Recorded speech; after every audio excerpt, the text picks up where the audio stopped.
Hello dear friends, this video is about determine the Linux kernel is 32-bit or 64-bit. So let's start the video. Open your terminal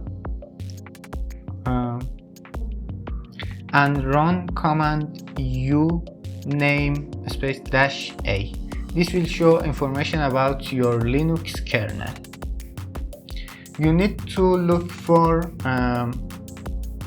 this x86_64 or IA64. This show it's a 64-bit, or if you find i386, i486, i586 or i686, it's a 32-bit Linux. Thanks for watching this video. Please like and subscribe the channel if this video was helpful and watch the other videos. Thanks.